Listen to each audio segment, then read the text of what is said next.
And we're live from the living room as Doug eyes up the match day spread. He's reaching for the buffalo wing. Perfect! Hang on, what's this? Oh, he's gone for a can of Pepsi too! Incredible! What a finish! Sensational combination! Look at the delight on his face. There's no doubt about it. It just tastes better. Match days deserve Pepsi. Food deserves Pepsi. Grab a pack of Pepsi Zero Sugar for today's match.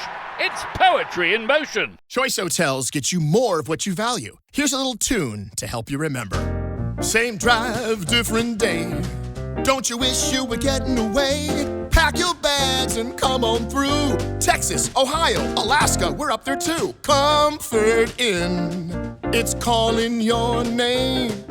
Save on the stay. Oh, and free waffles are yours to claim. Well, I hope you like my little song. Book direct at choicehotels.com. It was a weekend where both South Africa and Ireland fielded experimental lineups. One of them smashed Scotland, and the other one looked kind of iffy against Japan. So we'll be, during the course of this podcast, investigating whether the gap between the Springboks and their great northern rivals is the largest it's been in the last 10 years. All that and more in this week's episode of the Nations Championship Rewind. Let's start the show.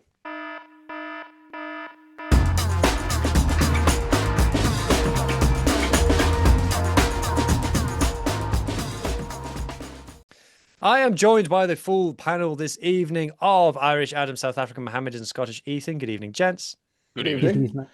Ethan is joining us from a very moody sunset It's more background. there's like a window out there that the sun's reflecting on. So if I look to the left, I will be blind. It's but before we started, I accidentally looked, and just when your retinas have just completely gone. And I'm in South Africa where the sun set 3.5 hours ago. Oh, What the hell? I'm trying with the curtains closed today. It's cool enough. It's cooler today. So we're seeing how it's going. Ethan, if you could find a way to have a light shining on your face, that would be Yeah, that's fine. massive benefit. I will very quickly go. And Easily try could have not had to this look out the window. conversation in the pre-show, Yeah. but we're here now. behind the curtain. Yeah, Behind the curtain. it's a lot more vibes.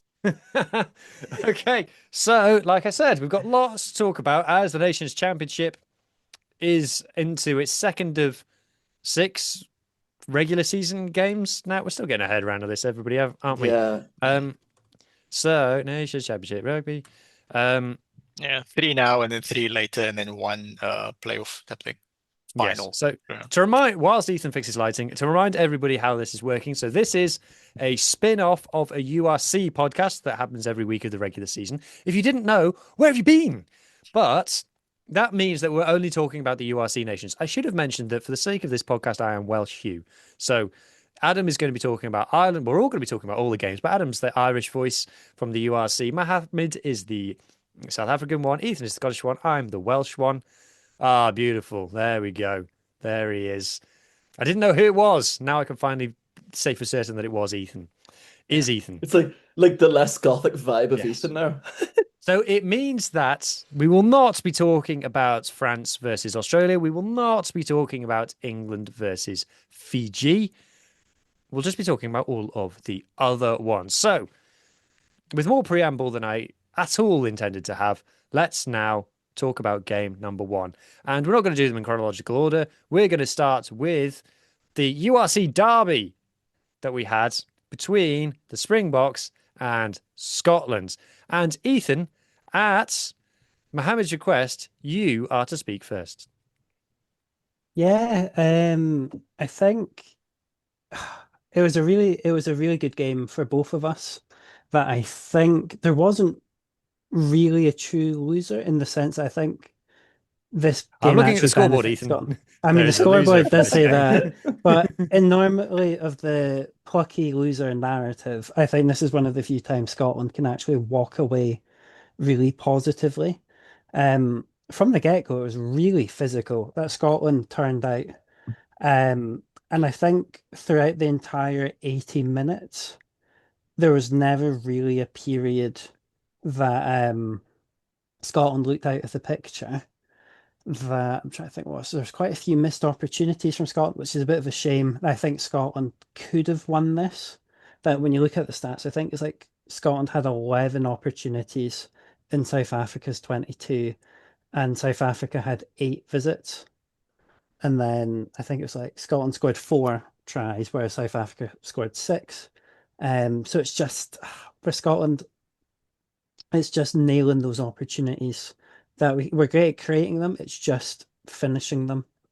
And yeah, though I think I was quite nervous going into it because the last 2 games, Scotland never actually scored a try against South Africa in the last 2 meetings. It's always just been penalties. But the fact, Scotland went to Pretoria and got a bonus point um, is a lot better than a lot of us were expecting. This website is a bastard to navigate. So you mentioned the stats there. Unfortunately, 22 entries isn't recorded on this website. This Yeah. incredibly vivid website, which I'm still not a fan of, to be honest. But I'm looking at the stats now with fresh eyes. Scotland had the better of them. Possession, territory, carries, meters gained, passes, offloads, clean breaks, 17-4 for Yeah. Scotland. Defenders beaten, 47-19. I'm looking at it and I'm thinking, how did you lose? Yeah, I think part of me was wondering where specifically that defenders beaten and clean breaks statistics came in when it was coming towards the end. Because there was just a period like the last 10 minutes that Scotland just figured out how to just cut through South Africa's defence of like Scott Cummings making an incredible break, Oh eventually yeah, leading to the Josh Bayliss try. That it was just wild. It was great to see Scotland showing what they can do in attack. Um, but no, I'm surprised this website doesn't show 22 entries because that Rugby Pass does. It's a good stat. I wish other people did. So where to go from there? Because I wasn't aware of those stats originally. I guess Mohammed. Well, firstly, actually, before I go to Mohammed, I'm kind of not surprised that it was an entertaining game because it was a lot of Bulls players against a lot of Glasgow players. And we know, being the URC ball knows that we are, that those two knock 10 bells out of each other every time that they play against each other. And it's always the best game of the season in the URC is Bulls versus Glasgow. Yeah. But it just felt like, because it was the Springboks versus Glasgow plus Finn Russell, the benches came into it. And it just goes to show it's a great depiction of the difference between South African and Scottish rugby is that South Africa has a level of quality that it can bring off the bench that Scotland just can't. Yeah, I was quite surprised. I think we're a bit unfortunate to lose Alex Samuel in the last like 10 or so minutes or before the game started. So Max Williamson did a great job at the last minute. I think it's a bit of a shame that we didn't have Alex Samuel because he loves a good crunchy tackle. He's a really good hope for Scotland's future at lock. And then I was more surprised Darcy Ray wasn't available. I don't know if he's injured or because I was a bit surprised because I thought, he played against South Africa for the Barbarians and that hoping, that Gregor's secret weapon would be bringing, Darcy Ray is not a sentence I thought I'd say in my life, but that, it just seemed prepared for him, that it just seemed natural to just assume you'd choose Darcy Ray. But then, Will Hurd did a great job. I think it was just more you could tell Scotland had it in them at the last minute, but I think they just left it a bit too late to claw it back, especially during that yellow card period that Scotland was just unlucky to not score there. I mean, South Africa did a fantastic job defending for 14 men for entire 10 minutes and to leave that scoreless. But I think ultimately for Scotland, I think it's a mentality thing that Scotland showed resilience throughout, and this was not something we're used Well, to a lot of these seeing. players know what it's like to win a big game in Pretoria. Yeah, yeah, and it was just normally for Scotland, you'd be like, shit, for 20 minutes, sort of things about the 56th minute, it'll just plummet. I mean, granted, South Africa did score like 21 points during that period, but then Scotland scored 2 tries as well, roughly from 60 to 70 minutes. But I think they just seemed professional in it, Scotland, that, they seemed level headed, and it felt nice seeing that for once. that sure they were silly mistakes and they let arguably a few soft tries in, but it wasn't like they were headless chickens, which sometimes I think it was the Ireland game last year. It all got a bit ugly when like Finn and Darcy Graham knocked each other out, sort of thing, and both Mm. had to leave the field, and Ireland just went to town on Scotland. Like nothing like that happened, which was quite nice. Yeah. It's progress, if nothing else. Mohammed, from a South African point of view, what's the vibe like? Because a different team with a lot of changes. And I think Razzie has set his stall out in this championship, hasn't he? About we're going to be looking at different lineups and things. So, and at the end of the day, the scoreboard looks pretty decent. So, happy enough. Look, so we won by 2 scores, but obviously doesn't reflect the game itself. I think we're happy to get the win. Generally, the people I've spoken to are just whenever the Springboks win, and it's more often than not, people are just in a good mood. But the more introspective of us understand that, like I'd like to thank Scotland for vindicating me because like throughout the week on numerous podcasts and in person, people were telling me like, oh, we're just gonna run over. I mean, like people for some reason think Scotland are not as good as England, and then we beat England last week. But people who watch the Six Nations understand that England not necessarily a bad team; they're just a like disjointed team. But Scotland are better than them at this stage. So what you're saying is people And need to watch our podcast to be ball Yeah. knowers. Is that what you're saying? exactly. I don't know. I was on holiday during the Six Nations. I don't know if everyone else was watching either. And then so I feel vindicated because I thought it would be close, and someone might say, oh, but you won by 14 points, it wasn't close. So what exactly happened in the game? We scored twice, Scotland scored twice. Then there was a 10-minute period where we were down to 14 men, as Ethan rightly indicated. And there were neither team scored any points. Then the Springboks sort of blitzed with another three tries. So we were 3 tries ahead. Scotland then scored 2 more tries, and then we scored one right at the end to make it. So we would have actually won by a 7 point margin, but it looks a bit more predominant because we won by a 14-point margin. And then I've watching it with my neighbor and as well as talking to people and seeing message boards and WhatsApp groups, people who watched the game really attentively indicated that Scotland did a lot of tactical things, nuanced things quite well. Like they were attacking sort of the edge a bit more in the first half, almost to almost to manipulate the Springboks defensive line, and then in that last quarter of the game, the second part of the second half, they then just pick and go, keep the ball alive in the middle, and they broke through our defense. Yes, we were at one point like 1 try ahead, and they were breaking through our defense. Then we were 2 tries ahead, and they were still breaking through the middle quite often. They just weren't able to capitalize on it to that extent. So yeah, thanks to Scotland, and also thanks to Ethan for joining me on the bit of an annual preview podcast, Yes. which by the way is sponsored by Culture Lab Kombucha. So shout out to them, and then obviously thanks to Hattie because she's going to be joining me this week for Ah, the preview between the Springboks and Cambry. So looking forward to that as well. But yeah, like Scotland are good. It just like this could have ended worse for us. Yes, we rotated a lot. So there was cohesion issues. Guy like Cobus Visa got injured quite early. Andre Pollard had to play inside center for a period of time. But there were apparently like, that went well. Apparently he looked good. yeah, it looked good. I mean, like the try scored, but beyond that, he also did relatively well. I mean, Apelele What about Fassi the try then where Jesse Creel was in front of him? we're in front of uh,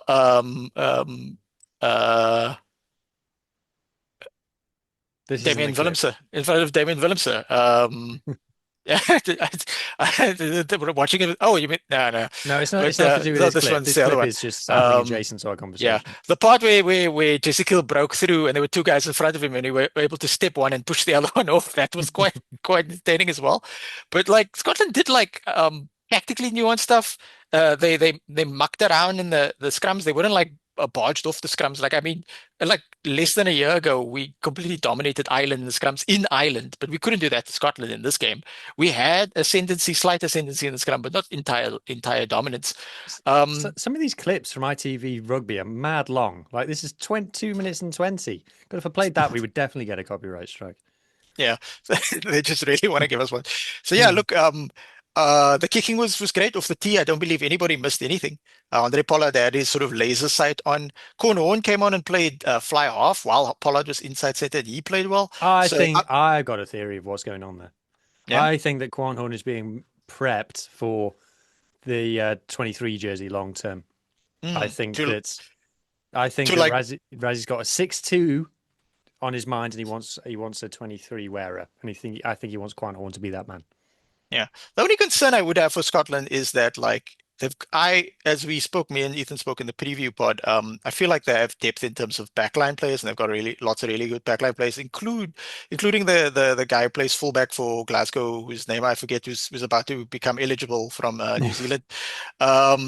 But I would be somewhat concerned if like they got a raft of injuries in the front line, because these guys are playing well, but like I don't know how many. But it does speak to Scotland's ability in that they've actually got solid props on the bench and England don't. And I'd also like to apologize to the viewership, because like we spoke a lot last week about the preview between the Springboks and England, and none of us took advantage of the fact that the England had a lock playing for them called George Martin, and nobody made a Game of Thrones reference at all.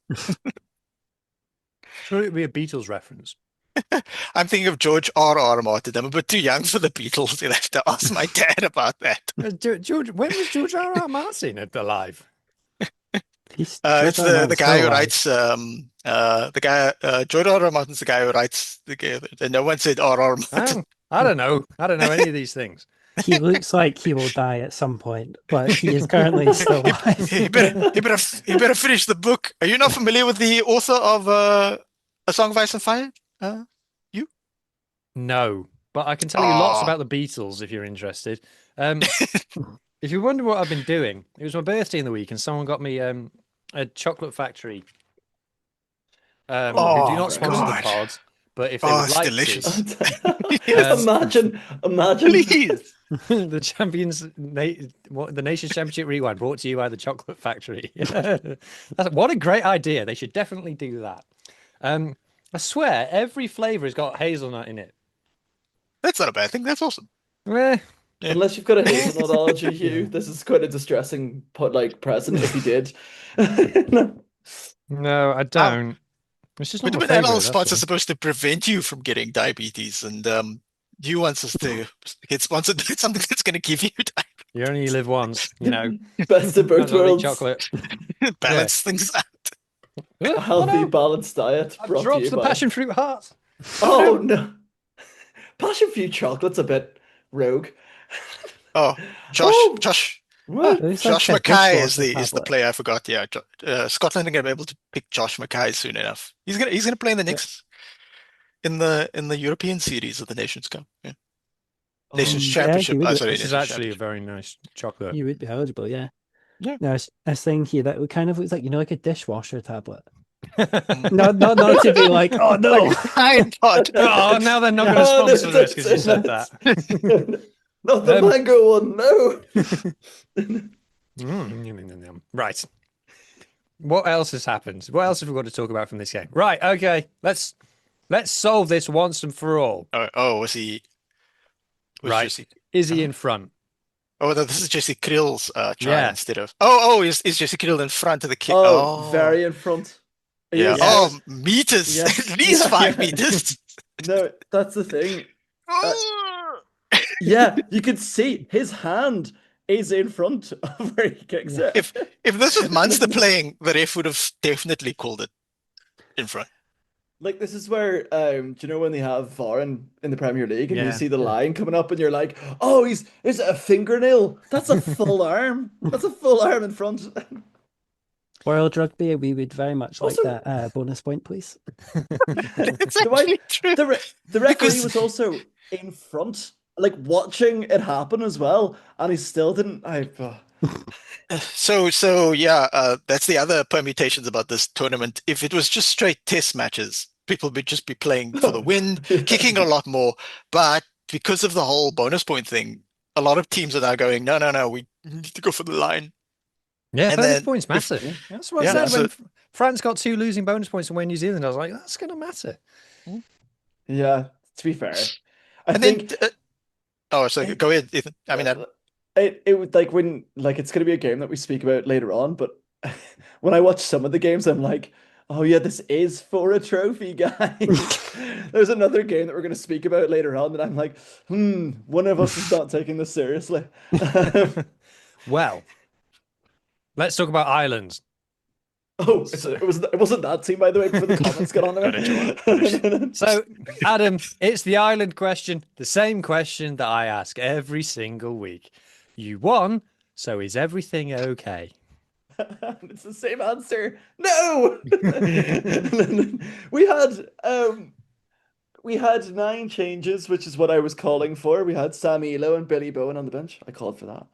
But the first what the first like the first try scored by Japan was a Ronan Kelleher overthrow, went straight to their winger, and no one could tackle this winger as well. It was one of those moments where I was watching it going, oh no, this can only go one way here now. And he scored it was a very good try, but it was a really poor defense. Our line out needs work.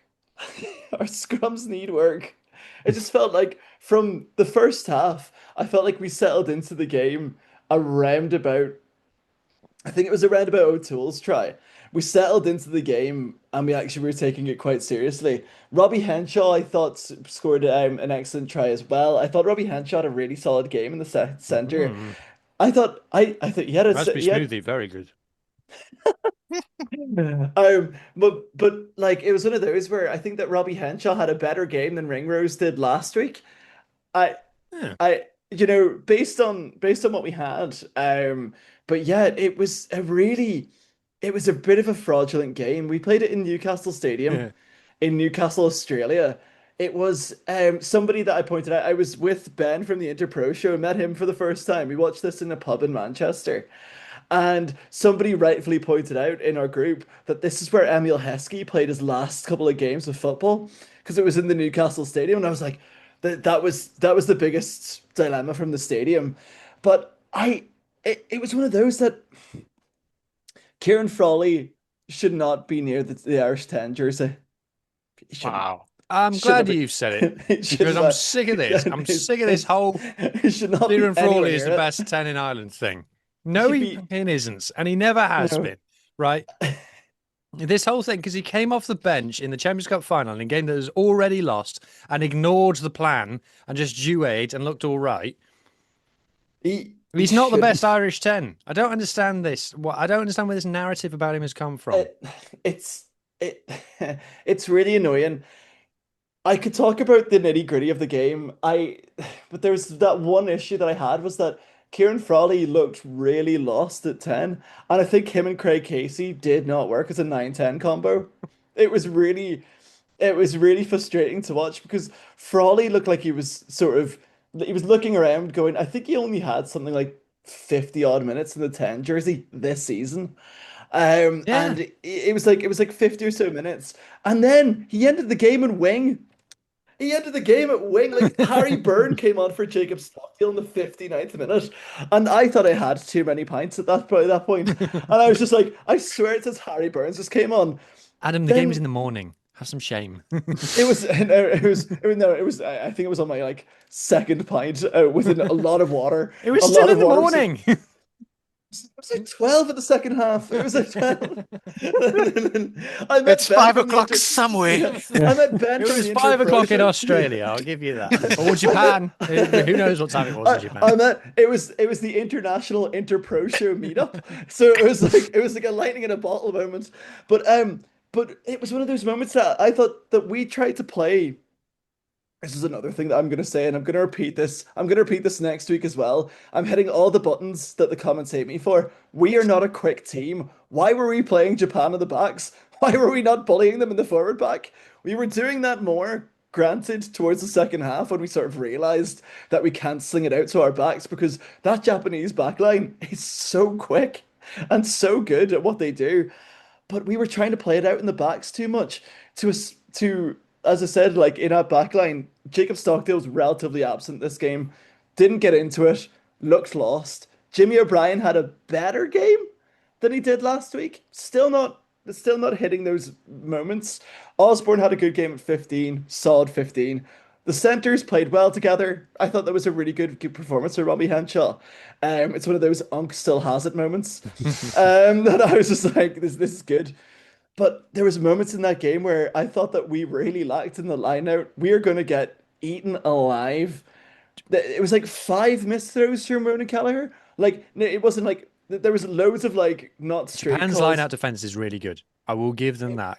It was really good, but then there was one moment where Kelleher just threw it and it was like diagonal. Like if I had a protractor, it would have just been like on that side. Like I was just like, oh, why has There he you done go. that There then? you Yeah. go. Audio listeners, if he had a protractor, it would have been on that side. You don't get that There you kind of go. rugby Yeah. analysis anywhere. It would have been on the 15-degree angle. Now everyone get out your protractors. It's the last week of term. I can only get that once in now.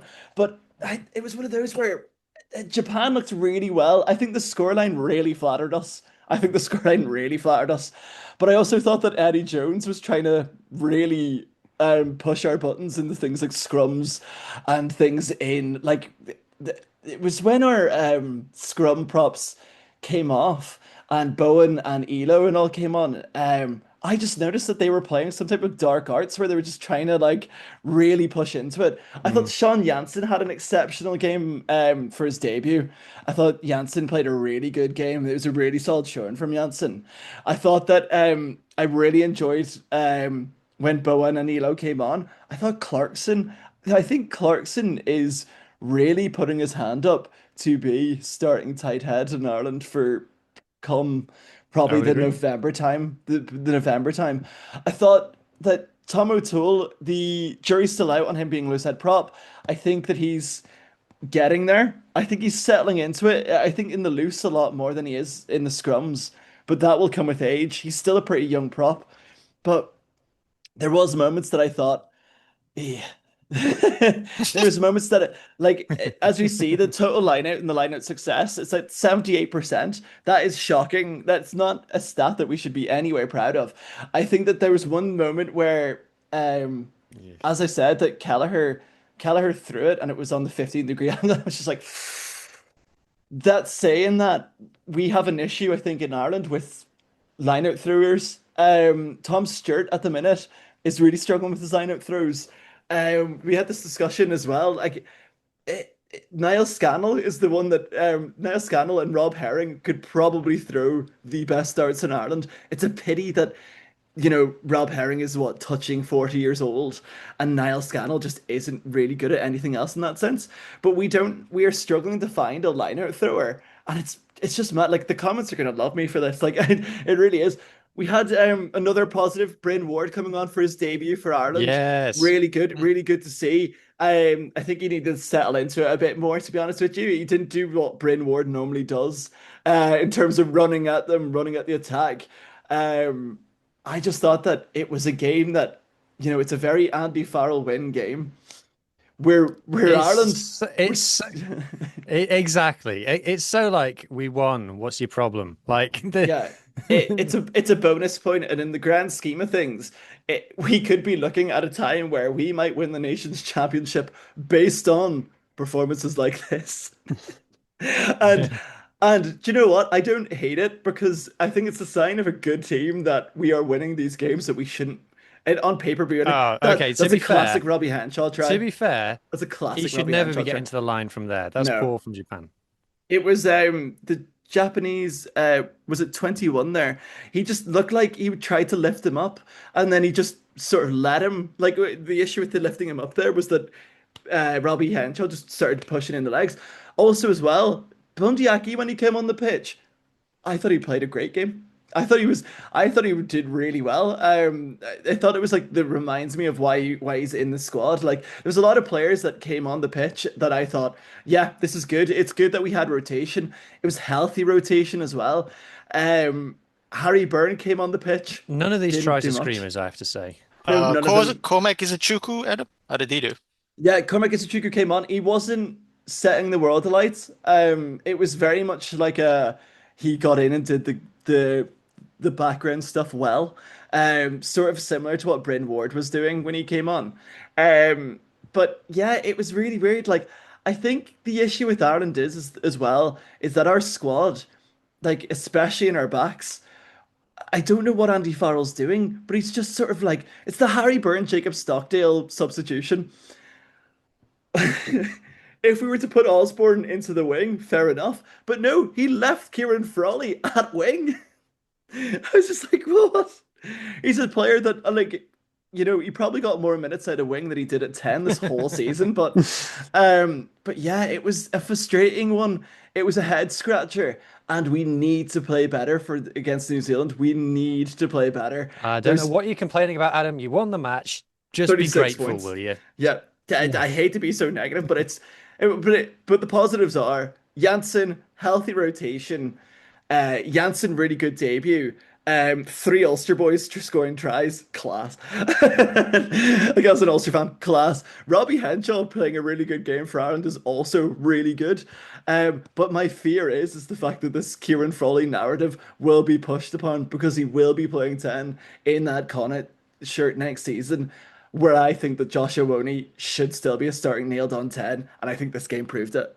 That's one for the comments. Let us know who should be the starting 10 for Connacht next season. Should it be Keane Frawley? Should it be what's his name? Ioane. What's his name?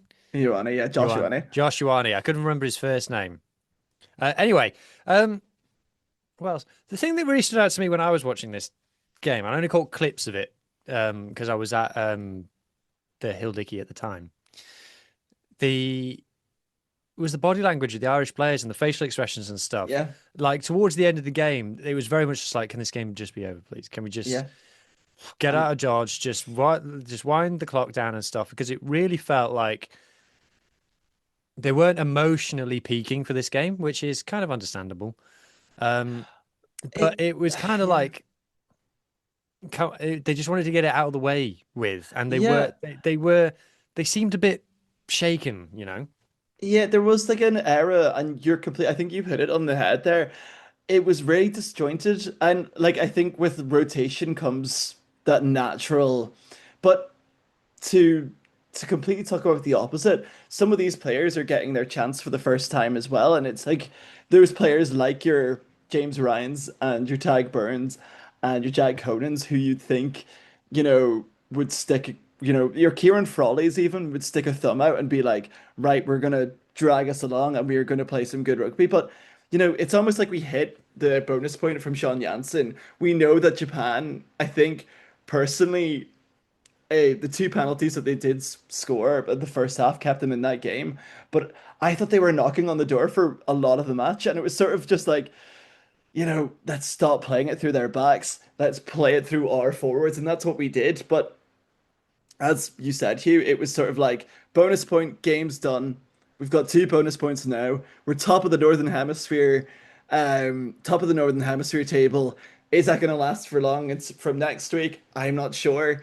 Is there a clear game plan that we're trying to get to that doesn't involve not kicking lineouts? Bearing in mind, this Ireland team, our most important thing was our maul tries based on the lineouts. That was like our big thing a couple of years ago. But now without our lineout misfunctioning, it's like, what are we doing? It's like one up runners. We're trying to bully packs that, granted, we could bully this Japan pack. We cannot do what we did against Japan against New Zealand next week. We kind of saw glimpses of it against Australia, but it's a win. It's 36 points. We're never going to speak about this game again. And actually, no, I'm speaking about it on Tuesday, but I'm crying. But yeah, I might be more positive about it by then, but I'm sure the comments will love my in-depth analysis on how. Yeah, Andy Farrell Andy Farrell is watching and or listening to this saying, I can't win with Adam. Last week he was like, rotate, and then this week he's like 100% has seen this podcast at least once. Definitely. Yeah. And then he's like, I rotated, but now there's no cohesion. It's like, what do you want from me, Adam? But Mohammed, that's the exact thing. No, it's why are we like, so we had that right level of forced rotation, which that's what some of it is forced rotation, but also some nice rotation. Billy Bowen and Sam Elo getting on the pitch was exceptional. Son Janssen, getting his debut, exceptional. Bryn Ward getting his chance as well, exceptional. But I do think this, rotation's there for a point. Kieran Frawley, it should have been Harry Burns starting, and it should have been Kieran Frawley at 23 or 22. It's those little inconsistencies with that team sheet. I even would have think I would have picked somebody I don't think I would have picked Stockdale for this game. It like cut to me last week saying that we should have picked Stockdale. I think we should have picked Zach Ward. If we wanted speed, I think Zach Ward would have had that chance of wing. And he was touted Didn't you to pick be Zach Ward? I thought you did pick Zach Ward. no, Brainward was he the picked pick. Bryn. Yeah, he picked Yeah, the Bryn. other the But other ward. Zach was touted to have his debut, Yeah. and I would have had him to have his debut, but little inconsistencies. I still don't think that Casey's proved himself in an Ireland jersey yet, and that is quite frightening. That is quite frightening. I think that there is going to Oh be a dear, oh moment. dear. I think there is going to be a moment. Kieran Marmion had that moment against the All Blacks, and then he sort of went to Bristol. We never heard of him again. But Craig Casey, in my opinion, what he does for Munster is he carries that team. I think he was trying that, but I think, as I said, with Frawley having less minutes at 10, it didn't work as well. I think if you stuck Harry Byrne there, or, it's a bit controversial, stick Sam Prendergast after last week, put him back in. The confidence is sort of there, and then have Harry or Kieran come off the bench. It's just, there's rotation, but there's also healthy rotation. We picked two over 30-year-old centers as well. Yeah. There's like those Don't like moments that. as well. Jacob Stockdale's touching 30. Jimmy O'Brien and Jamie Osborne are all seasoned internationals now. That 11 to 15 are all seasoned internationals, in my opinion. We tried it fun on the forward pack, and it worked in the forward pack. Bar lineouts and scrums, that will come with time. But I would like it a little bit more shake up to the back line. That's what I like. I'm enjoying this forward rotation. It's a little bit more shake up in the back line. That's what I like. Mm. It's interesting because Janssen played well, but he's an eight, right? I think of Doris as an eight, and I think of Conan as an eight. When they put Conan on the side of the scrum, it doesn't really like do anything for me per se. I think he's a good player, but it's almost like you found a really good player, another New Zealander, as James Lowe leaves, and then another New Zealander walks into the team. They've got a full quota system there. But it's almost like you're oversubscribed at eight of guys who can play really well at eight. And then I'm not quite sure of like who's the best options on the side of the scrum. I know Byrne can play quite well. I like Izuchuku, but obviously he hasn't yet like really pushed through Yeah. at international level. I like Izuchuku as sort of a blindside flank, big physical, good at line out, and obviously very, very fast for a guy his size. Yeah, I think that's our issue as well, is that we don't like Sean Jansen, yes, very good at number 8, but it's going to be very interesting to see when he's going to next play for Ireland. Because I don't think it's going to be next week. Because of these rotations and because these debuts handing out, we know that Andy Farrell has a team and he has a plan. He knows his teams. He knows his team for the World Cup final if we get to it next year. He's that type of coach. It's that bad. Nick Timoney is playing at 7. He's probably going to be at 20 next week. I thought he had like a pretty good Nick Timoney game. But you have to look at it like, as you said, Mohammed, I think you hit the nail on the head there. Jack Conan is a very good 8. We've got Doris, who's never that fit. We have Bryn Ward, who came on at 8, and we know what he can do on the URC and European level. But it's just we've got an embarrassment of riches. But it's just how there must be a way. Like look at South Africa and how many changes they've had. Look at France. There's ways to do it. There's ways to handle rotation, and I don't think we quite have hit the nail on the head yet on how well we can rotate around. You seem to have a similar problem to the Sharks. The Sharks have a bunch of guys who can play really well at eight, but then nobody like we're putting Buthelezi and open side. But anyway, we're getting sidetracked. Oh, What? Yes. Sorry, I tuned out for a second then, and then I heard Mohammed say the word Buthelezi. lazy. What? What? How did we get off of that? Sharky. Ethan, any thoughts on this one?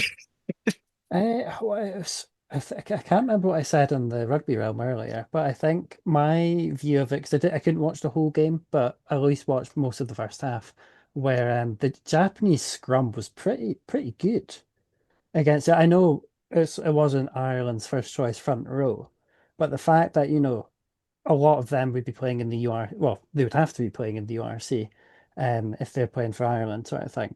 That they're playing against anyone and everyone, but the Japanese scrum, yeah, no, that's fair play to them. And because you wouldn't associate a strong scrum with Japan, But the fact that they were able I think to they've do got an it, effective scrum. I think they figured it out at set piece time, because obviously, stereotypically, you'd say that that's something that they would struggle with because of the, yeah, ask tier 2 rugby on Twitter all about it, yeah, but they found a solution. They've made it work. Their scrums are like, in the Pacific Nations Cup a couple of years ago, it was like a magic trick. It was like, now you see it, now you don't at scrum time. It was amazing. And like I said to Adam earlier, their line out defense is amazing. They've gone, instead of trying and win mauls, why don't we just jump and catch Yeah. it? Yeah. And and Warner Dearns is just an incredible world class player. So I think. 3 cheers for the Japanese, I say. Yeah. Anyway, None for Eddie Jones, though. and Freddie Jones. This is the thing about my thing about Japan doing well, is it kind of it vindicates not only Eddie Jones but Eddie Jones defenders. And I don't like that. I don't like that at all. None of us do. No, that's what I was gonna say. It's like I was about to like the words were about to leave my mouth, like plaudits to him, but then I went, no, no, no, no, no, no, no, no, no, no, no, I don't no. know. You're not being fair, mate. Yeah. But the thing about the Japan, like as you said, I think their tight five is like, really good at disrupting things. Like they're even on their bench as well. I thought their front row was really good at just disrupting things. They were really good at like they got it. They squeezed a couple of scrum penalties as well, and I thought, yeah, fair play. That they've came in to do a job, and they've nearly did it. They very, very nearly did. So well done to them. Well done to all of us, I say. Anyway, before we go on and talk about the next games, bye most of your YouTube audience. We talked about South Africa and Ireland now. So thank you. See you next week. Should have put them at the end for the bloody retention time, but it's too late now. Anyway, if you'd like to stick around and listen to us talk about Italy and Wales, please consider subscribing to the Global Game Line. This is the most diverse rugby podcasting platform in the entire world, including featuring now the Scottish Rugby Realm, the new Scottish rugby podcast that's up every week, going to be uploaded before this one, where they talk all about Scotland games. So watch that. There's twice weekly Bit of an Animal South African. There is, if you're wondering where, this is all well and good, but where can I go and find out about how France are getting on? Then you can tune in on Tuesday nights / Wednesday mornings to the Top 14 Digest, hosted by my good self with my co-host from the Atlantic Coast, Madame Maz Mac, where we talk all about France and anything that the French have done. There's probably other things that I've forgotten as well. There is, of course, the Interpro show for all of the Irish talking points, where they'll talk about even more. They'll talk about Ireland versus Japan, and they'll do previews, and they might even talk about the under-20s as well. Who knows? And we are currently looking for a English rugby podcast hosts. So if you fancy being a podcast host and you are English or English adjacent, then you can host a Prem podcast. I'm focusing on this now because this is some footage that I took when I was at the Hill Dickinson Stadium this week. And I got to bear witness to interviews to Marcus Smith and Henry Pollock. And I think you should go and watch those. They're in our YouTube shorts now. And if you think I could do a bit of what you do and I could probably do it better, then you're probably right. And you should probably subscribe to the Global Game Line. It's a bit of rugby from a bit of everywhere. And if that sounds like a bit of you, subscribe.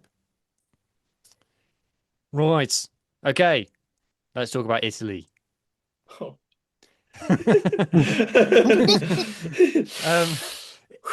New Zealand 47, Italy 17. I'm delighted because in my Super Brew I picked New Zealand by 30 and they did exactly that. So I was bloody made up. 78 minutes with only 10 points scored for Italy. They have scored 27 points in the last 2 test matches, which is not enough to win 1 test match, let alone 2. And the All Blacks just did all blacky things and beat them very comfortably, which we all predicted last week. Who watched this one? Who got up early to watch this one? I did. Adam did. Good lad. Yeah, So I did I. did. Yeah. was that by the first or second pint, Adam? That was before the train. That was still drunk from the night before. It was one of those where Menoncello scoring in the second minute, it gave me so much false hope. Like I was just like, this is going to be the best game of rugby I've ever watched. Probably battling Dragons v Zebra. Anyway, and then and then New Zealand just started doing New Zealand things. I was like, oh God. Like it's it was really disappointing. I thought that Menoncello took his try really well, and they were like, "Oh, this is why the Kiwis love to watch Menoncello highlights or something like that." Like I read that somewhere, and I was like, "Do they? What do they know about the URC? What do they know about Treviso?" But it felt really flat. Like I was real, like as a neutral watching it, I was like, "Ah, yes, I'm watching New Zealand play some nice rugby. It's like I'm 12 again." But but this time I'm like, Italy should have done better. They could have done better. They didn't do better. They didn't do much, to be honest with you. It was really disappointing. And, we big them up in the Six Nations for them to go to the Southern Hemisphere and just get walloped around a little bit. And I'm really worried about our credibility and how much we hype up the Italians That's a sometimes. great point. It's a Yeah. great point because people do hype up Italy and they're not that good. And I think that they got better results than their underlying stats suggested in the Six Nations. And their attack is just someone on socials described them as an 80-meter team. In the middle 80 meters of the pitch, they're great. 10 meters from their own try line and 10 meters from the opposition try line, everything falls apart. Yeah. And it's true. And those are the kind of the bits of the pitch that really matter. So it's like in football, like the opposition box in your own box, it's just not, it's just rubbish. Like and yes, it's the All Blacks away, and I didn't expect them to win, but They should have thrown me apart. There was more punches to be thrown. Like they should have done better in a game sense, like and a scoreboard sense, but they didn't show any of that. Like the Menoncello try, yeah, as I said, 2 minutes, really good. They saw the haka, they weren't intimidated. I was like, they're grand, they're gonna be okay. And then Will Jordan scoring a hat trick, which, by the way, fair play, broke the All Blacks try scoring record. Ridiculous try scoring record, by the way. Like he will score more, but I just felt really just like. Like as a neutral that kind of wanted Italy to win, I was just sort of like, well, I would want Italy to win. I was just sort of like, there's just no chance. There's no chance here, and and the All Blacks were playing exceptionally good rugby, but as you said, it's almost like that 80-meter team thing. The Italians looked bang You average mean to that poor. you mean they weren't competitive with all the Exeter Chiefs players? My God. Varney is by far their best nine. But anyway, that's beside the point. I mean, look at some of these times of when the tries were scored. This is like proper All Blacks. This is like what we grew up watching the All Blacks. It's like 47, 50, 53. I know what that feels like to play against the All Blacks and have those kind of timestamps against tries of that. You get to the end of the game, you thought, God, we gave them a well good contest there. And look at the scoreboard, you go, oh, right, no, we didn't, because they could just. What makes the All Blacks still the All Blacks for me is their ability to finish line breaks. Yeah, Their ability to just get half a chance. How good was Josh Morby when he came off the bench? it was And exceptional. Yeah, their ability to just one beaten defender and it's try time. And okay, it's not great about Italy's defense, but they're still maybe the best in the world at that. And it just speaks to the quality of their players, really. They're still, even a slightly meh All Blacks, which we've been seeing from the last couple of years, is still at worst the third best team in the world. yeah. That's what we're talking about. Ethan, I don't know your thoughts on this one. Yeah, I know. Has anyone else noticed that 54 defenders beaten? That's just nuts. Like, I missed that. Let me just fact check that. Hang on. 52.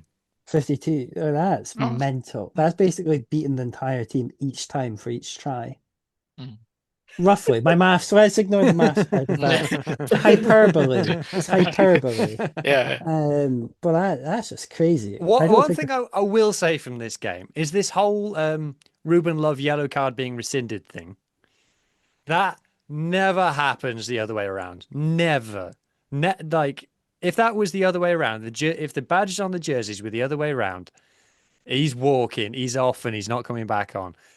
Ben Whitehouse has checked that because he's gone, oh shit, it's the All Blacks at home. But you know, so I think that was the fact that it was even checked, it was even the fact that the TMO got on the blower and said, no, you need to rescind your yellow card. You won't see that again all year. All year. The other aspect is interesting is that I didn't know much about Josh Morby, and then I listened to a New Zealand podcast where they're talking about him going over to France quite a young age, and then obviously outlining the fact that generally if somebody leaves the New Zealand system, you don't really see them come back, and if you do see them come back, they don't necessarily make the All Blacks. So shout out to him, and I always felt it was so ironic, not ironic, but on the money that Ethan de Groot's surname just means the big dude in Dutch, Flemish, and Afrikaans who needs a forward. But obviously that surname comes from his forefathers. That means everybody in his family, even before him, was just a big oak. Yeah, that's a. I'd never realised it before. Some of the All Blacks these days do have kind of South African sounding names, don't they? Yeah, and the one guy's got the South African first name because his dad was quite fond of Duplessis. I mean, Duplessis Trubisky. there is actually a Dutch guy in the New Zealand team, to be fair. Yeah, Oh, exactly. this was the other one. Uh, This was the other one. Sorry about Oh. the deliberate knock on. Mhm. For me, it is. But I just want to say before I forget, from an Italian point of view, Faisal, the winger, everyone's hyping him, and he does look a player. To be honest, he just looks right. He just looks right out there. Yeah, shout out to all the Zebre Palmer supporters. That's your player.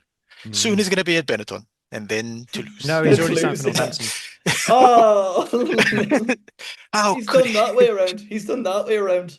But that's the thing. Like this Italian team, it's so bizarrely like it's so Treviso in terms of like you can look at that team and go like he's a good player, and then I watch games and I'm like, is he though? Like Gabriesi, for example, I'm like in my head, I know he's a pretty decent player. His stats, like he sort of struggled in France from what I know, and he's going to Perpignan next Yes. too. Yes. But it's one of those where I'm like, this is gonna bite. Like I'm gonna eat my words when Ulster Perpignan play. But every time I watch him, I'm like, what does he do that's spectacular here? But he doesn't really do anything that's Nothing. spectacular. He's just sort of there, and that's my issue with some there's players that are really good, like your Menincellos, but he's not going to hit Sergio Parise levels because Menincello is a different player in a different position. If the back line doesn't work, it's going to be way more difficult to try and get a player like Menincello in compared to the likes of Parise, where he can probably get it in because he's an eight and he can grab a ball and stuff like that. Whereas it's very hard to unlock Menincello if you don't have a 10 that is getting more involved into the game. And I don't see that from Italy. And you would probably see that from Toulouse, where Monicello's going next year. And you'd probably see a different beast in the top 14 because of that. You might see it from Italy So because good. Jean Smith, Franco Smith's son, just signed for Benetton, and he can play almost immediately because he was born and grew up down the road from the stadium.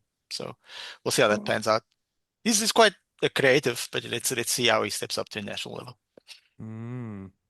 Miotti is transferring to Italy. I think that says a lot to your Oh, point, Adam, yeah. about Miotti, 30-year-old, what has been a journeyman fly half for most of his career, has one good season at Montpellier, and now they're looking at replacing Garbisi with him.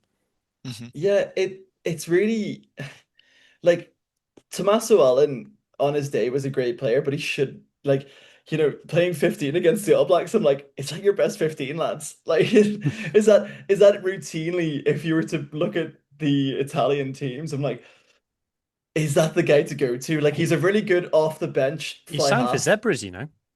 Mm. As he signed for, Yeah. wow, Yeah. We discussed it on the wow, pod, but he didn't really put in a Tommaso Allen performance. It was more like Tommy Allen. yeah, It was more like his Scottish counterpart who definitely didn't play before. He is Scottish. Yeah, I know exactly. Yeah. But I swear he was Tommy Allen before Tommaso, He was. Before that Italian passport came through the thing, Ethan. He's now Tommaso. I remember when he was Tommy Allen. Yeah. So, Italy. We'll talk about their next game when we talk about the next games. That just only leaves for us to talk about Wales against Argentina, which means that I have to do some speaking. A lot of people in Wales have kind of been like very doom and gloom because it's what we do after this game, and kind of been very like, oh, it's a reality check, and it's true, but I think it's a reality check for fans more than the team, because obviously, being the nerd that I am, I watch every Wales game twice and I pore over the statistics from multiple sources. And I kind of knew in our last three games, which we'd won, Italy at home, Barbarians, and Fiji away, over the road in Leckwith, then I knew we weren't that good, and I knew that we had problems. But so that's why I'm slightly more upbeat after this one, because last time we played Argentina at home in Cardiff, we took 50, and they put 50 on us pretty easily. Whereas this is obviously less bad than that. Don't get me wrong, there were bad moments in the game. So like in the second quarter for me is really where Wales lost this, and I thought the defense was really poor, and I think the defense has been really poor since Steve Tandy has come in. And I think the score lines reflect that, is the best evidence of that. And even against Fiji, I mean, England's game against Fiji has really put into perspective Wales's performance. And Wales got very lucky on a few occasions against Fiji, could have easily conceded more. And so I kind of knew we weren't that good. So in a funny way, I was kind of, when the scoreline finished off as that and the second half went the way it was, I think the second half was a 7-7 draw. I was kind of like, yeah, that's respectable away from home to Argentina, who I think are a very good team. And because I wasn't under any illusions that Argentina are a better team with better players than Wales. So I kind of knew that going in. So when people say it's a reality check, I'm kind of like, it's a reality check for people who might have been carried away with us beating Italy and Fiji. But, it's kind of not as bad as it was last time we played them, for example. I've seen a few people saying that the halfbacks didn't control the game very well. Having watched the game back, I don't agree with that. I think that they kicked when they had to kick, and in the first half they kicked a lot. But after Reece Carey's try on the 24th minute, or 23rd minute, according to this website, Wales touched the ball, had possession of the ball 3 more times in the first half, and 2 of those were to make clearing kicks on their own 22. So it's very difficult to manage the game when you haven't got the ball, and you don't get to touch it and stuff. I think the big difference was in the physicality of the forwards, because if you look at, like, this was the first game that I can really remember where Aaron Wainwright was getting reliably stopped on the gain line every time that he carried it. Every time that he carried it, he'd get to the gain line and bang, and he didn't go any further. And that's credit to Argentina and their physicality. And like I said, Argentina just got more exciting backs who can razzle dazzle. But I do think that this was lost up front, and it's a cliche to say that rugby is, forwards win games and backs decide by how much. But it was kind of that, because I think the stat that I looked up was that Wales's pack, including replacements, so 15 whole players, beat 3 defenders between them. I think Argentina had 1 prop who beat 3 defenders in the game. A prop who beat 3 defenders. So for me, it's more about up front is where Wales lost this one. A lot of the chat in the press has been about, obviously, the fly half because it's Wales, or the centres as well. I think people are missing the point if you focus on those things. Yes, Wales's attack wasn't very flash, it wasn't very interesting, it wasn't very exciting, and that is a wider problem. But I think the reason they lost this specific game was they just got beaten up front. in my opinion. The fact that we're playing South Africa next, that is somewhat worrying. And yeah, this is the big stat for me. Meters gained, Wales 274, Argentina 518, and you got clean breaks 15-4, defenders beaten 31-15, and a lot of that difference is coming in the forwards, not the backs. Which that like I read the BBC review of this game said that Kane James came off the bench and was prominent. He made 2 carries for 0 meters. Like it's in Wales, it's very much a case of you pick your narrative and then you watch the game. Like it's just I've said it a million times that the rugby media in Wales lets down the fan base on a regular basis. But anyway, that's a different point. Does anybody else have any comments or thoughts on this game? So speaking about the Welsh forwards, what sort of age are we talking about? Are they on average like an older team, or is this quite a young Welsh forward pack that hopefully would be getting better over time?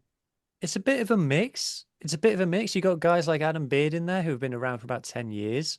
Nicky Smith coming off the bench, the same. Ryan Elias, probably longer in the tooth as well, relatively. Aaron Wainwright's been around a lot longer than people think as well. But there's a lot of young guys in there as well. Dewi Lake and Jack Morgan are by no means old. Reece Carey has obviously got a lot of years left in him. Dylan Lewis is probably a little bit closer to the end of his career than the beginning as well. So I think it's probably, now that I'm thinking about it out loud, probably you would expect them to be in their prime. Most of them based on their age, I would say. So that's a little bit. I don't think many of them have got much better to go, to be honest. I think Ben Carter's probably the guy who's made himself the kind of breakthrough as a Wales senior player this season in terms of he's come in, and now you can't really imagine picking a team without him there. And I'm surprised that not many people saw that coming, because he was excellent for the Dragons and people still kept banging the drum of the wrong players. So Are there any green shoots in the under-20 team right now? Yeah, Playing so at the the under Junior World Cup? 20s beat Australia today, so they're playing Scotland to decide who finishes fifth. I think that's great. People will say that I'm biased, and I am, but Carwyn Leggett-Jones, the 18-year-old Scarlets fly half, I think he's got 2 more seasons potentially at under 20s level. He's massive talent. For him, he just needs to play as much rugby as possible, because he's just young and he makes a lot of errors.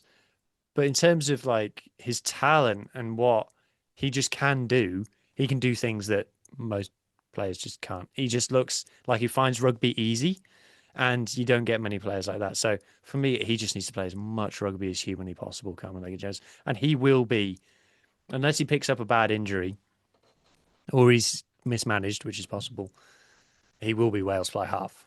So he's probably the main one. Also, Stefan Manuel in the centres. I'm always massively impressed with him whenever I see him play. I would love to see him break through into the senior team, and Tom Bowen on the wing as well. I actually think this was something I was looking at before, was that between Ellis, me, and Josh Adams, I think that both those players are 2 quite similar players on the wing. And because they're both defensively sound, intelligent rugby players. But I don't think you need 2 of those. I think you can have one, and you need a bit of razzle dazzle on there. And someone like Tom Bowen is someone with just raw gas, confidence, backs himself. And I think we need, because if you look at kind of like the defenders beaten stats, the deficiency that Wales had in this game was on the wings compared to the Argentinians. So I think that that's a selection that needs to change. So probably the 2 Cardiff lads, Stefan Manuel and Tom Bowen, and Carwyn Leggett-Jones from the Scarlets is probably the 3 under-20s players I'd say have a future at Wales seniors level, in my opinion. Okay, so Wales versus Scotland in the Junior World Cup, or the Under-20 World Cup. It's a Rap versus Scottish Rugby Realm fixture. Yes, and I would like to think that we are going to win.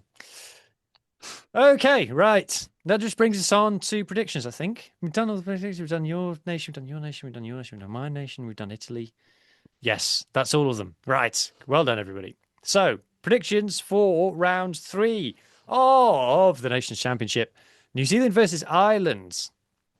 Ooh, this is this is one of those games that you'll kind of watch with a clipboard in your hand, like ticking off things, isn't it, Adam?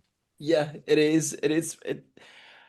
The thing about this Ireland team, the thing about the New Zealand team is like it's almost like one is in a state of New Zealand are looking like they're getting back to their best, and it's really quite scary.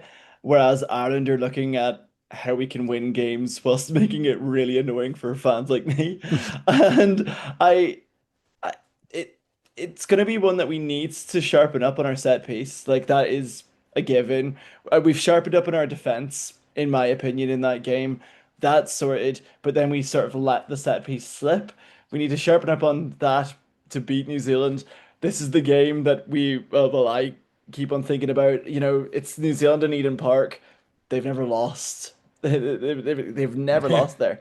So I'm like, okay, would it be really funny if, you know, we won? It would be so Andy Farrell if you won. It would be. It would be so. And you It know would beat what? Ireland if you beat New Zealand at Eden Park, and everyone was like, "Yeah, we didn't play very well."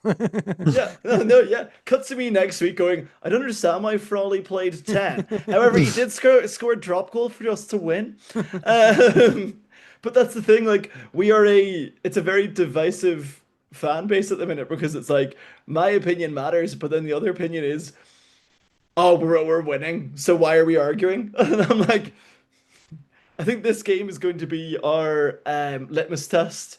This is going to be our litmus test. This is if we need some things changing, if we need some things going at it, some tactical changes. This is what we're going to do. I'm going to say Ireland. No, I'm not going to say Ireland. I'm going to say New Zealand by 10 points. And I think I'm being generous at that. Ooh, Ethan prediction. I think it will be quite ugly for Ireland because the bulk of this New Zealand team is the Hurricanes. So it's quite a nice young, really talented group that they've got with so it's like the fresh blood from there. Then you've obviously got Dave Rennie coming in. They did run France really close, that they were quite lucky to win that in some ways. But yeah, I think it'll be at least 20, 21 points to New Zealand. Ooh, Mohammed. I'm going to give Ireland a bit more credit. This is weirdly the fixture of the weekend, and it's coming first. It's 10 past 9 South African time. I might not be able to watch it live, annoyingly, because I might have stuff on. See what I can do as it relates to that. But yeah, I think Ireland by 5, and just conspiracy theory for the comment section. Do you think Adam doesn't like Kieran Frawley because he's a ginger? I don't know. No, because I like Nathan Doak. I like Nathan Doak. Oh, Yeah. conspiracy. And he likes Bryn Ward. Is Bryn Ward a ginger? No, I don't know. In the right Put that light. in the comments. Ulster's favorite ginger player, Stephen Kitsoff, of course. Yes. No, Ulster legend. I mean, he was there for so long. He got tenure. There's a statue of him. I think this is going to be one of those where it's a reasonably close game, but New Zealand score late to make it look like it wasn't close. So I'm going to go New Zealand by 15 in a score line that doesn't tell the story of the game, is my prediction. Like South Africa versus Scotland this past weekend. Yeah. Australia versus Italy. Who's worse? This is my Italy win of the. This is gonna. I reckon this is gonna be my Italy win because do you know what? It infuriated me so much when it was like I think I saw the one thing that I saw about their game on the weekend was it plastered around the place of Les Kiss watching the game going the future is watching the present and I was like you don't understand what future you are gonna have in Australia. If that's your future, it's gonna be absolutely terrifying. I was talking to someone earlier about about Australia, and they just went. Joe Schmidt is sat at home right now as we speak, thinking to himself, "One more week, and I am out of here." He like on his like. Do you think after the Italy game, he's going to be in the changing room, and they're all going to be sat around listening, waiting for his like big talk? And he's going to be like, "See ya." Like Yeah. he's got literally got the fishing rod in his hand. He's just like, I have seen the last of you idiots. I am so out of here. Well, do you know what the terrifying thing is though? Is that he could go back to Leinster. Like there's a very Ah, there's a possibility that he could come back, and that never go is back. that is it's I don't know, it's gonna be terrifying, but I do like that opinion of him at the end of the game going, well, Les, here's the keys. Enjoy. And Angus Bell looking quite scared because he's been told by the lads what he was like in Ulster. So, but yeah, I could see this being my Italy win and Gabriesi scoring a hat trick because, of course, I spoke ill on Gabriesi and I feel like I've got some type of curse where the opposite will happen. So I'm going to say an Italy win. And we were all wrong about Tommaso Allen or Thomas Allen. Mohammed, Hard to pick, but both plucky teams, I guess. Australia showing some green shoots here and there, so Australia win by 5. Yeah. Ethan. We spoke about it in Rugby Realm that the last time Australia beat Italy was in 2018, which is kind of No nuts. way. I Yeah, don't believe that stats. yeah, yeah. They Italy beat them for the first time, I think, 2022, and then they beat them again last year. Good grief. Um, yeah, that the Wow. second one, I think it was Australia scored at the last second or something. No, that was the first one that they lost. It was like to make it 27-28. And then it was 1926 last time. But I feel Australia could probably muster enough to get a scrappy 3 to 5 point win. I think Australia.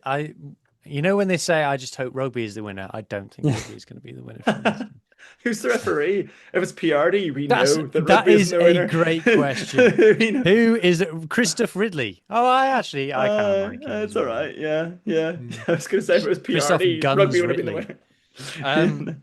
I think Australia by 12. I'm going for Fiji versus Scotland. Ethan, if you can't beat these, you can't beat anybody.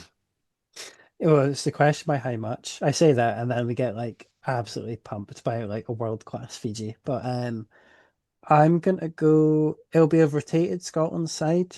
But I'm hoping they'll be able to do enough to win by at least 20. I think there'll be a bit of a flurry, and Fiji might do something stupid to get like a yellow card or something, and Scotland takes advantage of that. Adam? Yeah, I think Scotland are going to win. I'm finding out so much about the Fijian Islands this Nations Championship. There's 330 of them. They're all very tropical, from what I know. This one seems to be close enough to Scotland. Never knew that. But I say Scotland win. 30 points quite healthily. Win as well. Mohammed? This is going to actually be in Fiji, right? Not Merseyside. It's in Merseyside is Fiji. I don't understand Oh, the question. Merseyside, it's Fiji, yeah. Are Scotland flying from Pretoria to the actual island of Fiji, or where are they going? It's Yeah, in but the Fijian city of Edinburgh. Yeah. Oh, So I'm okay. learning more and more about the islands every yeah. single day. So Ethan's going to Fiji this weekend. Yeah, Scotland by 7. All right. By 7? What games have you been watching lately? Oh, What, you this just is didn't even the have this is the jet lag? Glasgow 10th has came back to haunt Yeah. I think Scotland, based on what I've seen today, but against what I saw yesterday. Oh my goodness me! It could be Scotland by 40. Honestly, obviously the lads will be on an emotional come down. It's the end of the year.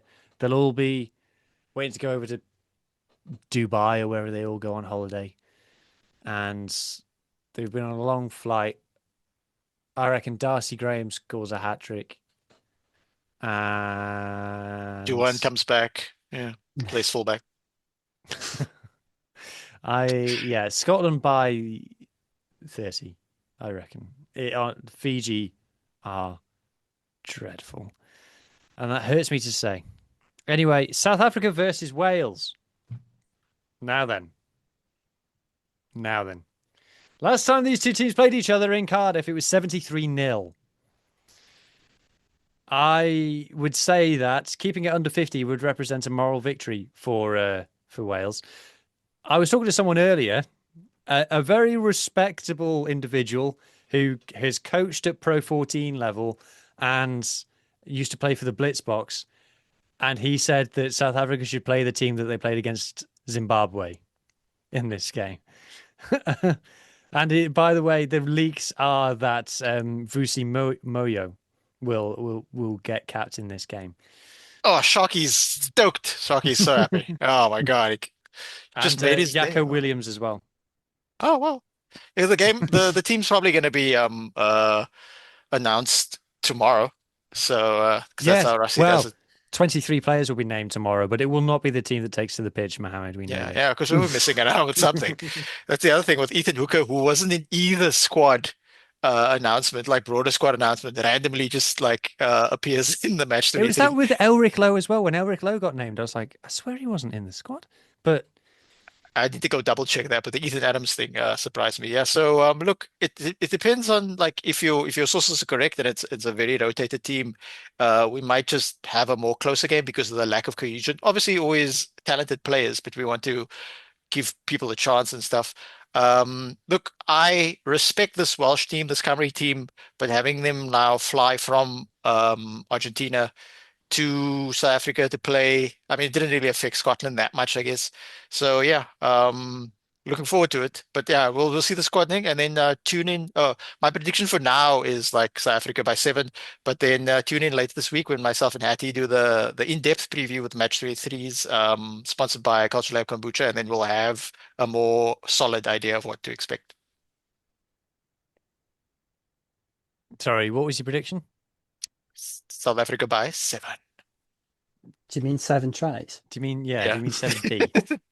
7. Because if we're going to rotate that much, there's going to be less cohesion. I don't think it's going to know. The other Honestly, permutation yeah, but Estimate going to play.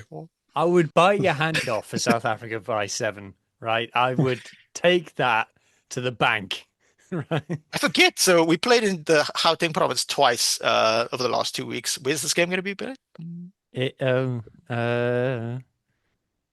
It's Durban. I should have known. I should have known. Yeah. So Vusi gets to make his Springbok debut in front of his Sharks brethren. That's nice. Razzie's really good at that kind of thing. Of when he chucks someone in, he chucks them in the shallow end. That makes sense. Yeah. Ethan, I don't think it'll be as bad as last year. I'm slightly more optimistic for Wales than that, but I think still with the travel element and that obviously they're having to go to South Africa, I still think by at least 40. Okay, thanks. Adam, Yeah, I'm gonna say South Africa by 50. I think it's I'm sorry here. It's one of those like I think they're like the best team in the world, you know. They're the best team in the world. And I feel like it's not gonna set Wales back. It's gonna be a dogged, like, you know, you're gonna score some tries, I reckon, but I just feel like I can't see, you know, when South Africa rotate, they can do it really well. They've got the luxury of all their players that play for them, and their setup is being so good. I can't not see anything more than 50. okay. I would love it if we kept it under 50. I can't see us scoring more than 3 tries. So I'm going to say South Africa by 20 is my It'll be prediction. interesting to see who they select because there's a big gap between this game and then the next game is Argentina. That's going to be on the 8th of August, and this is like the 18th. So it's Is not that like a warm up for the greatest rivalry? Yeah, or like sort of a payoff for Argentina for allowing there to be a gap in the rugby championship. So yeah, so it's not like they need to rest players for Argentina or anything like that. They could go more very young players and then more senior guys, but there's so many quality players to choose from. it's like a jigsaw puzzle. Also, a big thing that came out of last week's game, there could be the other element is there could be a backlash for the performance against Scotland because, like that meme that's been all over socials and that John, shout out to John, shared on the bit of an animal chat group in Afrikaans. It said, "Was het gewen, maar die uitkak kom." It translates to "We won, but we're gonna have some serious fucking conversations about that performance." Okay, right. Well, that brings us to the end. And all I have to say is thank you to the full panel of Irish Adam, South African Mohammed, and Scottish Ethan. Vamos, Thank Mexico. you.